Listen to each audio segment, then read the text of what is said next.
Good afternoon on this snowy last day of January. I'd like to welcome members, friends, and distinguished guests to the 64th annual meeting of the Providence Preservation Society. I am Warren Jagger, Board President of PPS. Thank you for attending today. You honor us by your interest in our mission to improve this city, supporting and advocating for historic preservation, thoughtful design, and people-centered planning. Our format is simple. After a short business portion with a brief review of last year, we'll have nominations to our Board of Trustees, remarks by our treasurer. We'll look ahead to the current year, present our list of this year's most endangered properties, and then hear from our keynote speaker. Before we begin, we want to acknowledge that the Providence Preservation Society is situated upon the ancestral and unceded land of the Narragansett and Wampanoag nations.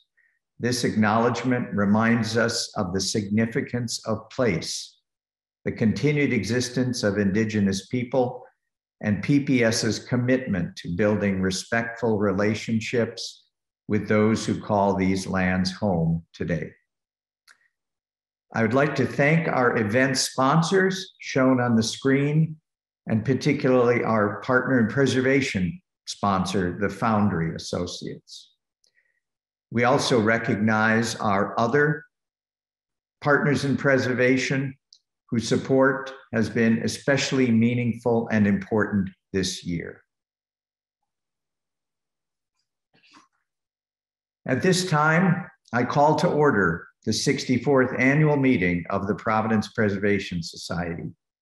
Based on the registration, we have determined that a quorum exists, permitting us to conduct business. Normally, our executive director, Brent Runyon, would now begin speaking, but he is on a well-deserved and mini sabbatical the first 3 months of this year. The board welcomed his proposal for a brief time to do some personal research and just relax after 8 very productive years for us. I know he looks forward to returning in April, recharged and re-energized. Despite the serious and evolving pandemic, 2021 was a year of significant accomplishments for PPS. Foremost was the completion and public release of our new strategic plan, a bold vision and outline for the next 5 years of our work.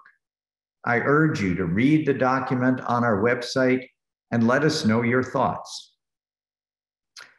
One of our 5 guiding principles from that plan is that we put people first. You may think that's surprising for an organization primarily concerned about the built environment, but as we say in the report, we save historic buildings because they promote human well-being by providing housing, places to work and learn, a sense of belonging, and moments of beauty. People are also the day-to-day movers of our work, and a select few of those people comprise our excellent staff. I want to especially recognize Angela Condon for 10 years of valuable service to PPS. We are very grateful for her institutional knowledge and her willingness to assume extra leadership responsibility in Brent's absence.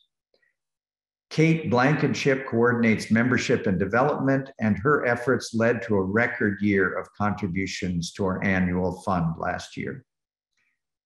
Our staff also grew and changed in 2021 to help fulfill our new strategic plan. Erin Ahlstrom on the left joined us in June as coordinator of our trades training programs, and Kayla Campbell joined us in November as outreach coordinator. Regarding our trades training program, Erin led another group through our window restoration class in May and a shorter 2-day class in October for curious homeowners. His job at PPS is to help expand and fortify these programs, making them sustainable and an ongoing part of our work. This focus on building preservation skills among a wide range of Providence residents, be they young, older, unemployed, or underemployed, changing careers, homeowners, or renters, has been very successful and is a key part of our plans for the future of PPS. Certainly a highlight of last year was the Festival of Gardens in early June, which PPS organized with the Garden Conservancy. Wonderfully opportune when being inside in groups was unwise. What a joyous time we had touring private and community gardens, finally greeting our friends and supporters outdoors on a beautiful Saturday. It was successful by many measures. Kelsey Mullen, our Director of Education, once again led some walking and boat tours during the spring and summer, and Brent even tried his hand at leading a city tour on kayaks in the Providence River. In November, Kelsey also organized a very timely and important Providence symposium on the topic of housing and its interface with preservation.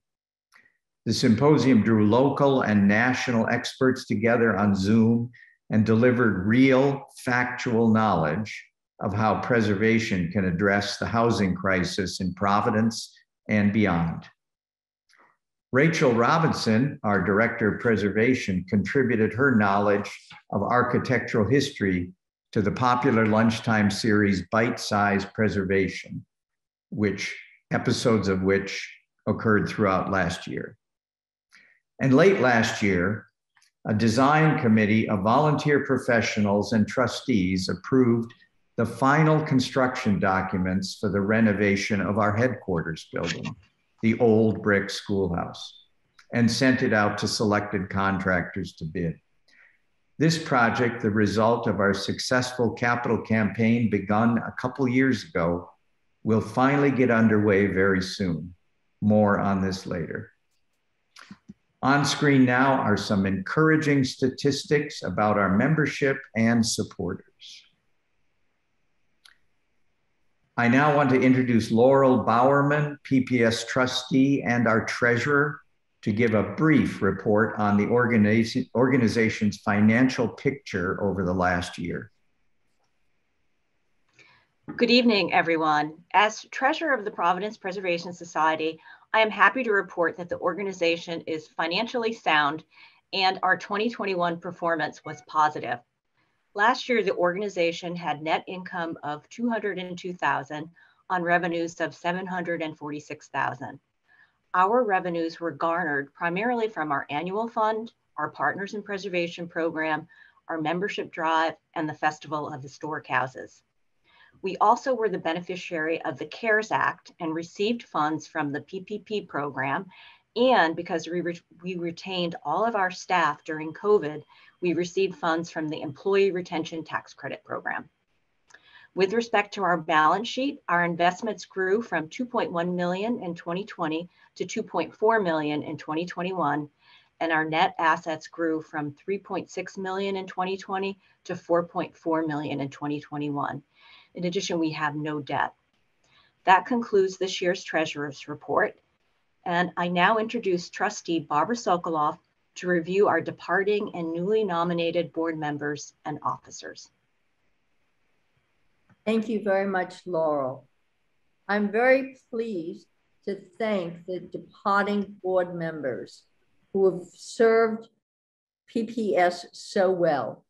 Nick Ortiello, Aria Bilodeau, who is a former president and key supporter of the Providence Preservation Society, Kristen Kenny, who served 2 terms on the board, Christopher Marcella, who is a long-term member and supporter and past president, Elizabeth Warburton Rochford, who is a representative of the Rhode Island Historic Preservation Commission and will continue to serve as a member of the MACA committee, and Kate Swanson, who has ably served as a vice president.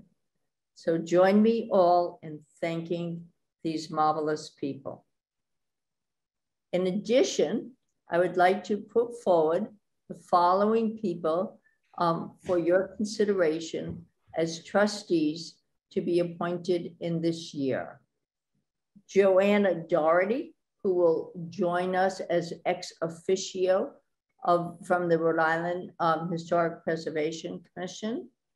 Antonietta Falcone, ex officio representing the Providence Revolving Fund. Rochelle Lee, whom I have known for many years as a community planner, activist, and person very involved in the city of Providence. Jonathan Pitts-Wiley, who is an arts performer and former head of the history department at Moses Brown School. Jared Sugarman, who is an attorney, and we certainly welcome his skills to the board. He has been a long-term supporter and very much has worked on the Winter Bash.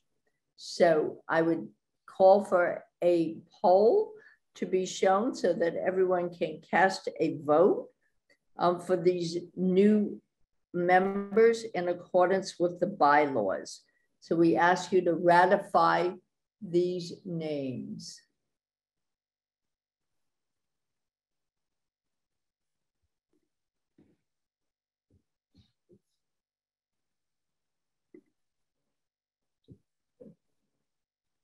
Thank you very much.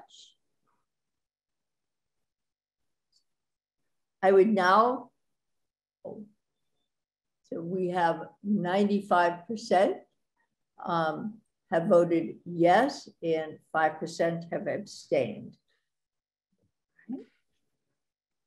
I now ask your consideration for the new officers for 2022.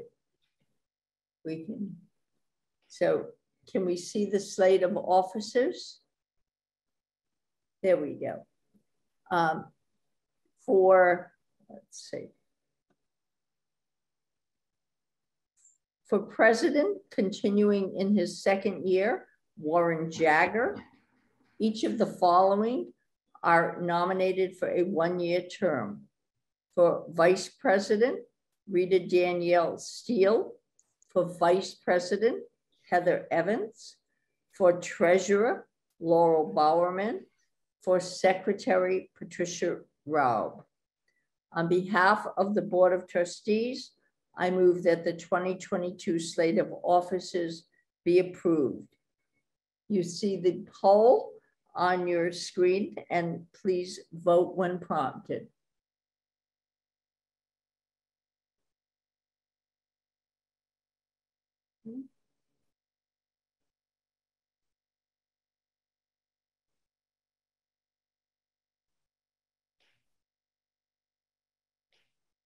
%90 said yes, and 10% abstained.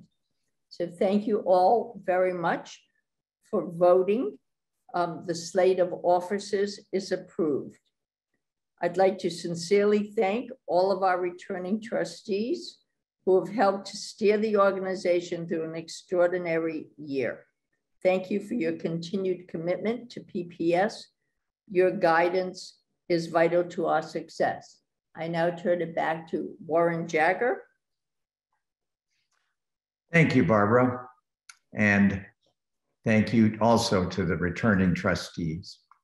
This concludes the business portion of the annual meeting of the Providence Preservation Society. Looking ahead to 2022, underlying all our work will be the principles contained in the strategic plan I mentioned earlier.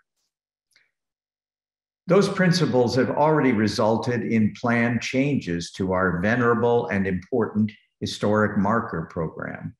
Still being formulated, the goal of these changes is to broaden the categories for which buildings can receive markers, aiming to recognize more places for the histories they embody rather than solely for their architectural integrity. In a few days, our staff will be moving from our headquarters, the old brick schoolhouse where I'm sitting now, across the street to 21 Meeting Street temporarily, while the renovations to the schoolhouse finally get underway. The major change to our building will be a small addition on the north side to hold an elevator as shown on this slide, allowing unhindered access to the second floor. Other renovations will improve the structural soundness of the second floor to safely accommodate large gatherings, replace and/or upgrade the heating, cooling, ventilation, and electrical systems, the roof, the plumbing, and make some small but necessary changes to the interior layout to improve working conditions and the visitor experience. We look forward to the return of the Winter Bash. It's coming less than a month from today on February 28th, or 26th, I guess, sorry. The Festival of Historic Houses in early June, and this year in the Lloyd and Keene Avenue neighborhood, and the presentation of Preservation's Awards this fall in an evening event. Please save these dates, and we look forward to your attendance. There are many more initiatives and programs that PPS will be developing and delivering this year, all upholding our core mission to support and advocate for historic preservation in this wonderful city we all love. And now I'd like to introduce Rachel Robinson, who spearheads all our advocacy efforts to announce our list of the most endangered properties of 2022. Thank you, Warren, and good afternoon, everyone. It's great to see so many familiar names in the audience. This marks my 5th time presenting the most endangered properties list, if you can believe it. We use this annual exercise to hear from members of the public about what properties mean something to them and their neighborhoods, and to connect with property owners of threatened or vulnerable places. From past MEP lists, there are saves and losses. Listed 4 times, the former Ward Baking Administration Company building was an early casualty of the 2021 MEP list. Lack of vision, willful neglect by owner Rhode Island Hospital, and a state-level reversal of a decision by the city's building inspector added up to the unnecessary and wasteful demolition of this building. PPS wants to use this example of loss to advocate against demolition by neglect and to demand that the city fulfill its enforcement obligation. Many properties listed are saved, and here's an example from our very first MEP list in 1994. The Whitmarsh is a Tudor Revival apartment building dating from 1913 and designed by architect Frank Wood. Back in 1995, it was purchased and developed by the Omni Development Corporation. They converted it into 16 affordable housing units, and it continues to be an attractive apartment complex at 109 years old. And now on to the 2022 MEP list, which we hope is chock-a-block full of future saves. The Industrial Trust Building, AKA the Superman Building. For just a moment, let's practice negative visualization. What would Providence be like without its Art Deco keystone? Of course, PPS hopes that never happens. Rhode Island's tallest building ticks the boxes for architectural and historical significance. More importantly, it must be saved to preserve the energy and materials it embodies, as well as for the potential jobs and housing units it represents. The Industrial Trust Building has been vacant for 9 years this spring. It turns 100 in just 6 years. So now is the time for redevelopment, and we are cautiously optimistic that our skyline superhero will soon have new life. the Broad Street Synagogue, our all-star with a record 10 MEP appearances, tying it with Tom Brady's number of Super Bowl appearances. This building is easy to admire from the outside, which I have done many times. But last fall, I finally got to go inside thanks to an open house hosted by the city. If you have never been inside, I can report that this building is a classical revival stunner. It has suffered unfortunate and avoidable water damage, but is stable and watertight and ready for serious exploration of adaptive reuse. The song Survivor by Destiny's Child could very well be the theme song for this building. At 120 years old, the Providence Gas Company Purifier House is a structure with an interesting history that tells the story of the Providence Harbor and technological and industrial advancements. If you'd like to learn all the details, I highly recommend reading Ned Connor's 2006 National Registration nomination for the property. PBS would like for you to consider the vulnerability and fate of this holdout building in the context of climate change and its industrial neighbors, as well as using it as an example from the built environment to consider environmental health and injustice in South Providence and Allens Avenue. This is not the first listing for the Rhodes Street Historic District on the National Register of Historic Places. Although half of the buildings originally designated as part of the historic district in 1982 have been lost, we hope this year's listing serves as an acknowledgement of and a note of optimism for those that survive. The houses that remain were built between 1855 and 1915 and still serve their original purpose, much needed housing. A city playground and a community garden have been introduced on 2 of the sites where buildings were lost. The historic residential street, comprised of the buildings that have survived redevelopment pressures, is cherished by neighbors and a living example of Victorian South Providence. Grace Church Cemetery is at the point at which Elmwood begins. A century ago, however, it was the rural burying ground of Grace Church downtown, following the Rhode Island practice of burying the dead away from settlement, as opposed to the Massachusetts tradition of churchyard cemeteries. This is the 4th MEP listing of Grace Church Cemetery, and this year we would like to use it to call attention to all of the religious, ethnic, and historically significant burial grounds in Providence that are suffering from neglect or vandalism. This spring, the State Historic Preservation Commission and the State Advisory Commission on Historical Cemeteries will host programs and events to raise awareness of these sacred and cultural landscapes statewide. Please stay tuned for details and opportunities to participate.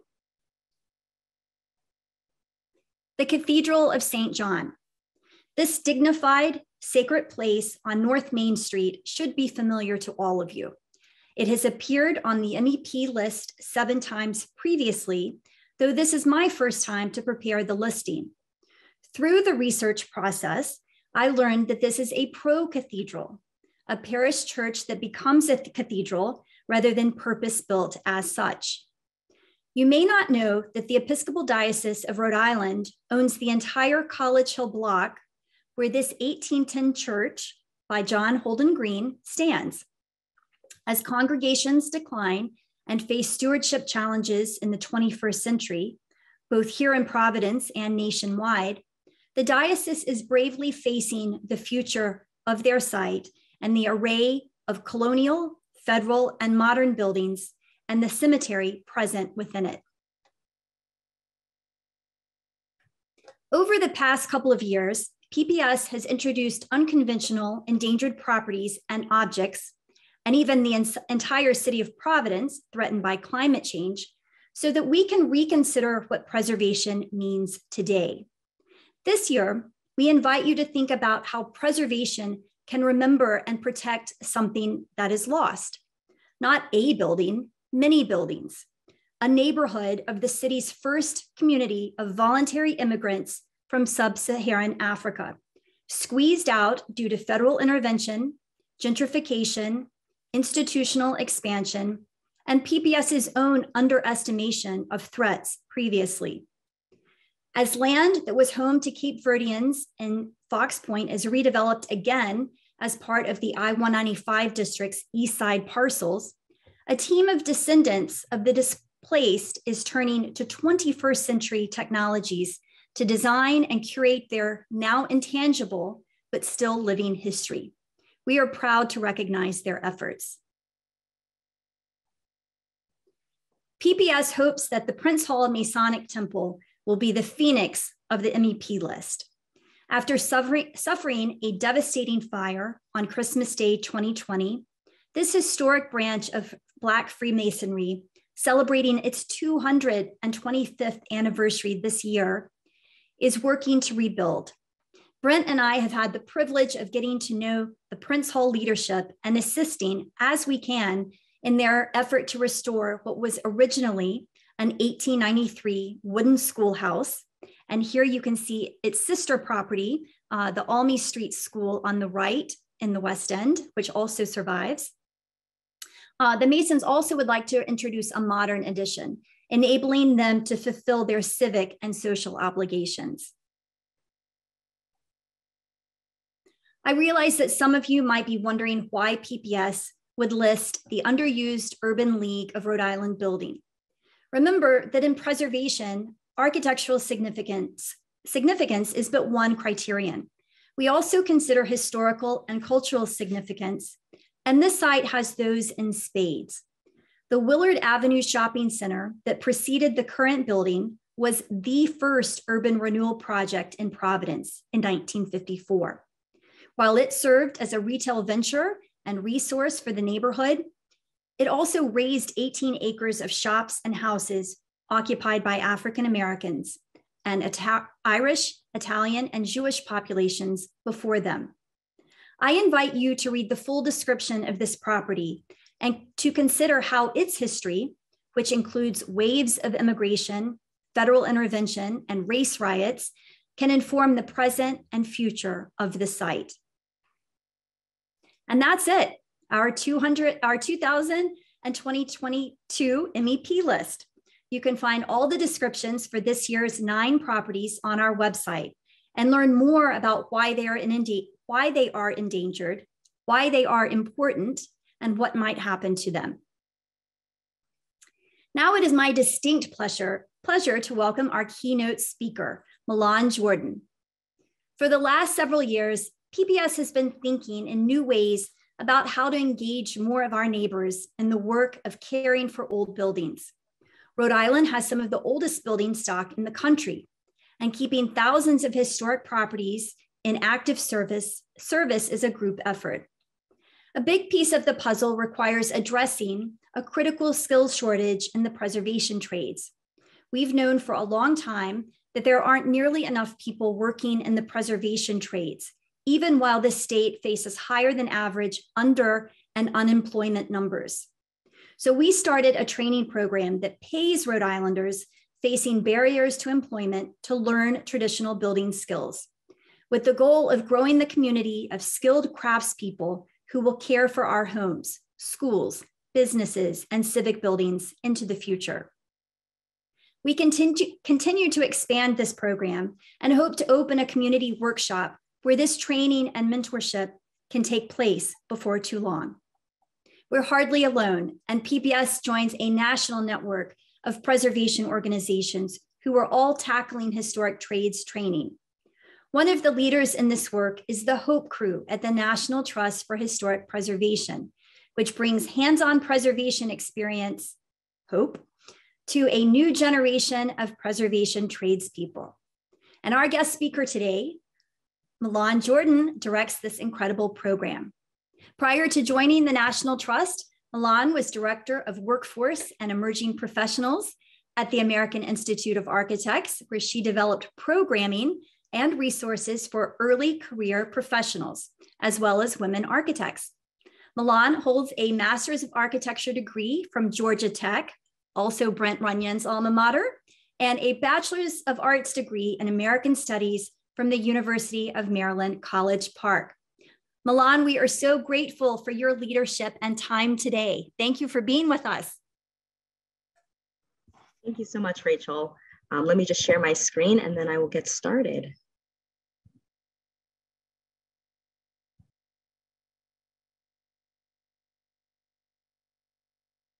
Okay.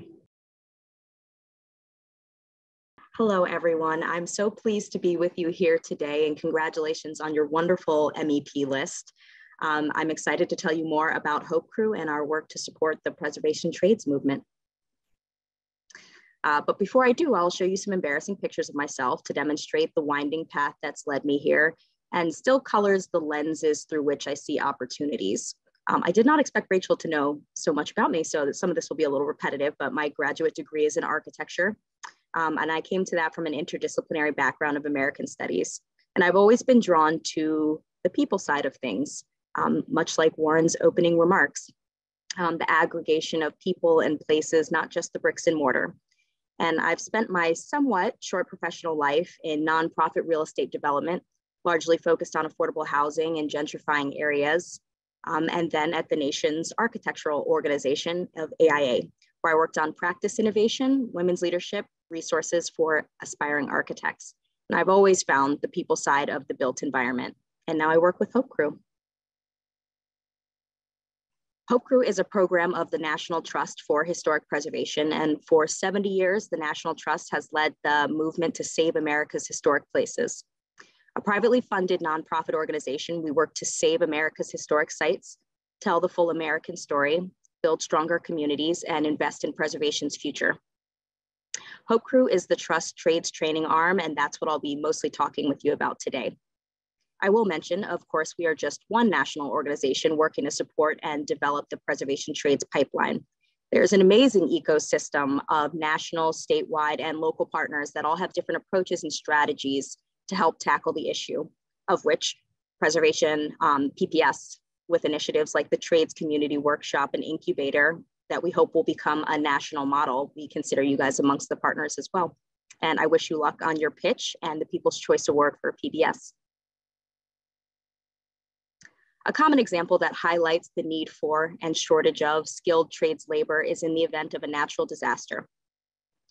This is the aftermath of Hurricane Hugo on Charleston, South Carolina, which is a common case study in preservation. And right now I'm reading an excerpt. A disaster such as Hurricane Hugo, which devastated Charleston in 1989, dramatically illustrates that the conservation of the built environment is fundamentally dependent on the skill and availability of the men and women who do the actual physical work of preservation. In the weeks following the storm, the shortage of tradespeople with knowledge and skills to repair the historic fabric of Charleston's older buildings quickly emerged as one of the greatest challenges of the rebuilding effort. And that's from Lisa Sasser in a piece titled "Why the Preservation Trades Matter." And Hope Crew is thankfully one of a few trades training programs that exist nationally and around the country that deploy different tactics and methodologies to address this shortage. Hope Crew's model is a heavily partnership-based model. Our team partners with trades experts around the country to lead experiential training programs, typically 2 to 6 weeks in length, showcasing a foundational preservation trade skill, which are skills used to steward the built environment, such as masonry, carpentry, mortar repointing, properly painting historic materials, the skills we need to care for our historic building stock. In its more recent iterations, we work with historic sites and partner with youth serving organizations, universities, and other affinity and advocacy groups to source local participants to work on the sites in their own communities. This also helps our site partners receive often deferred or necessary maintenance. And we're funded separately through grants, task agreements, donations, and corporate and foundation support. Here's a rough breakdown of the numbers of impact that Hope Crew has had around the country that we are very proud of, and those numbers have even gone up a bit since this slide was created. And because we are the National Trust for Historic Preservation, we also look for synergy and overlap with other programs and initiatives to further capitalize on our work. And this includes our overlap with 2 trust initiatives, one being the Where Women Made History campaign and the African American Cultural Heritage Action Fund. In 2020, the Where Women Made History crowdsourcing campaign inspired the public to identify over 1,000 places in all 50 states, showcasing the unknown and underrepresented stories of women as preservationists, artists, activists, scholars, entrepreneurs, and professionals. Through this campaign, we've launched efforts to focus on the lack of women in the trades. Reading another excerpt.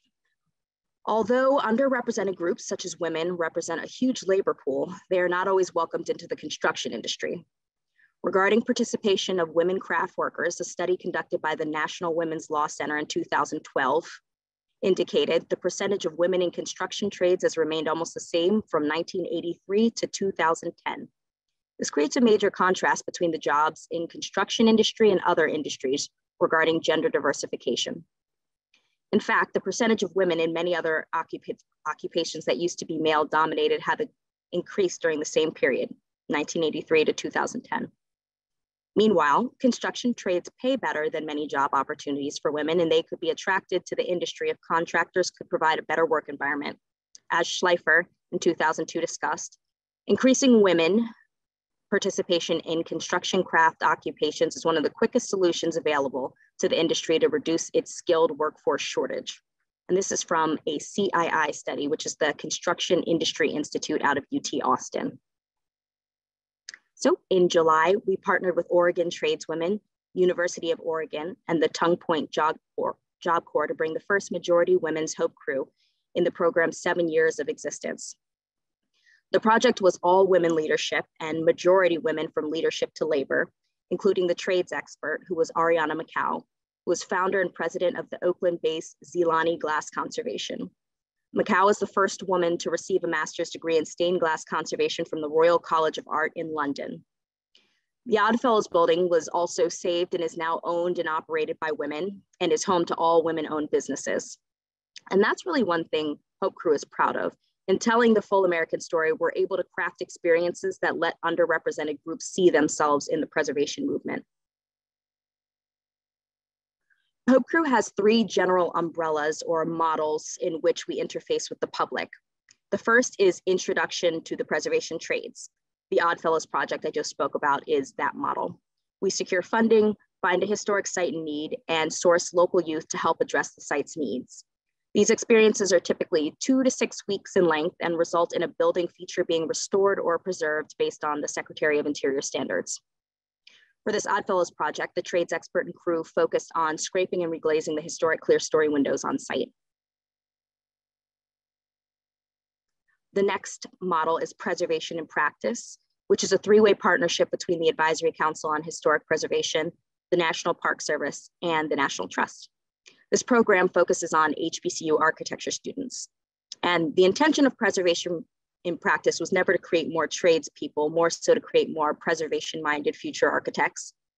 In a non-COVID year, this would be a 4 to 6 week in-person experience that would include a Hope Crew on the students' campuses, along with 2 other in-person experiences focused on preservation in the trades.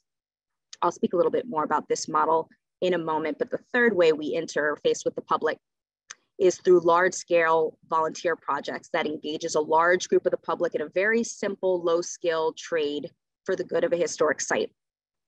Pictured is Hinchcliffe Stadium, which was built by the city of Paterson, New Jersey in 1932, and it was closed in 1996 and fell victim to neglect and vandalism. Hinchcliffe is one of the few remaining stadiums associated with Negro League baseball. A team of 700 volunteers from Hope Crew, Youth Corps, and other affiliations worked together to repaint Hinchcliffe's walls in 1 day. So it's been an interesting time to come on as director of a hands-on program during a global pandemic, but thankfully we've remained busy through virtual work and light returns to the field. I'll showcase one digital pivot we made for Preservation in Practice and talk about some of our returns. I mentioned a few slides ago that Preservation in Practice is the model where we typically interface with HBCU architecture students on a 3-part in-person experience. And when we learned we would not be in person again in 2021, we took to crafting an experience that would better align with the training that aspiring architects are receiving, since the goal was never quite to cultivate more tradespeople with this touch point. So I have a background in architecture and my colleague on the team has a background in trades. So we looked for the crosshairs of where preservation trades and architecture aligned. And one of those areas that stood out was documentation. So with funding from the National Park Service, we piloted a 6-week digital documentation fellowship for 3 HBCU architecture students that worked with point cloud data on a site of African-American heritage significance, which was the poet Langston Hughes' home in Harlem. The students created measured drawings of the historic house in Revit, worked on submission boards and a website that was intended to explore how heritage resources could be made more accessible to the public. Their drawings and studies resulted in a Holland Prize submission, which is run through the Library of Congress. And we knew early on through this program that only a sliver of Library of Congress documentation shares the history of African-American heritage sites. So through this program, there's at least one more accessible in there. And the students all remarked that they had no idea how much preservation was related to architecture and that they were shocked to learn that their skills that they're learning in school could be used towards the movement. And I will say, you never know where the spark of interest is going to happen. So casting a wide net has been advantageous for our program. The last project I'll mention in the field was with another HBCU in DC, which offered a very unexpected overlap. And this was the most recent Hope Crew my colleague and I completed, where we partnered with UDC. We reached out to the architecture school expecting that the work we were looking to carry out would be of interest to them, but ended up connecting with the political science majors who'd participated in an elective in the spring called Black Land Lost, where they looked at oral histories of family members and descendants of Black families in DC who'd had land legally taken from them. And young people who had an interest in history and place made it real to them. They very much connected with the project, even more so than some participants with backgrounds in trades, possibly because they were brought to it through the human side. And they labored in the near unbearable swamp-like heat that is DC in August, and in full sun with oak mites abound, scanning 2 sites in DC with ground penetrating radar. One site was Lafayette Pointer Park, which was the site they'd studied in the spring elective. And the other site was Mount Zion, which is a historically Black cemetery in Georgetown. And this is something that they discovered through some of the photogrammetry and scanning, which is an interesting example. What you see on the left is what you saw on site. And through a number of mesh scans and resurfacing, you were able to see what the headstone actually said. If you look at that final one, you can see that there is something written there. And so smoothing the surface and reusing it a second time, it looks as though the headstone was flipped upside down and a second name was written in there by hand and used to mark another body in the site. So through everything I've discussed, I tend to think of Hope Crew as filling a very important niche, and that is most accurately depicted as workforce cultivation rather than workforce development. And we're knitting together the interest to make preservation real to young people who would otherwise not know preservation or preservation trades existed. And you'd be hard pressed to find a staunch tradesperson who felt after 6 weeks someone would be employable on site, but it's the cultivation that matters in this model. Any landscape studies show that the vast number of programs, degrees, certificates, workshops that are all individually working to make an impact, but it's also notable that despite the shortage of tradespeople and demonstrated need, training programs still curiously go defunct and cease to exist, and it's not always tied to the funding. There aren't necessarily a shortage of training programs always, although access is certainly part of the problem, but more systemically, there's a pipeline issue. And if I haven't stated it plainly, I really love and value the nimbleness that Hope Crew can maintain to craft experiences that really make preservation in the trades real to the next potential wave of the workforce. We pilot hundreds of experiences, we touch thousands of people, and help to make this potential career one that connects with people and helps them with the vision to see themselves in this field. And scaling out a bit, I'll lastly speak to the larger ecosystem of preservation trades advocacy. Before telling you a bit about Hope Crew, I started this talk by mentioning that Hope Crew is just one of many programs working to make an impact on the trades professional shortage. And to me, this ecosystem becoming more collaborative is key. I believe a siloed approach to any industry-wide issue as prevalent as trades labor shortage is a Band-Aid on a hemorrhage. And these types of synchronized efforts that I'm talking about are able to see the issue through many different angles and lenses, and that type of pluralism is what it takes to actually move the needle. There are two national task forces I'll mention. One is the Traditional Trades Training Task Force, which was convened by the Advisory Council on Historic Preservation to tackle policy statements, explore apprenticeship advocacy, and aid in universal curriculum. And through a partnership with the National Park Service, Preservation Maryland has made amazing strides in this work, and that was started by this task force and launched the Historic Trades Council. The second coalition is the Preservation Priorities Task Force, which is a partnership between the National Trust and the National Preservation Partners Network, NPPN, which is the voice of state and local partners in preservation. And the group is tackling 4 key areas, of which trades is one. But this partnership allows us to come together and have both national reach and visibility into local and geographical nuances. And because how the web of access, awareness, perception, crossover with rural versus urban or metropolitan life is so complex that no one organization or partner could see all of the facets. And I will say the revolution in preservation trades will not be a white paper. So we're trying to advocate creatively and intelligently and with a unified front in hopes of moving the needle. So thank you for listening to me about the work of Hope Crew. And if there are any questions, I look forward to continuing the conversation.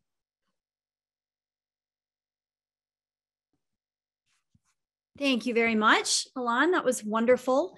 Lots to think about.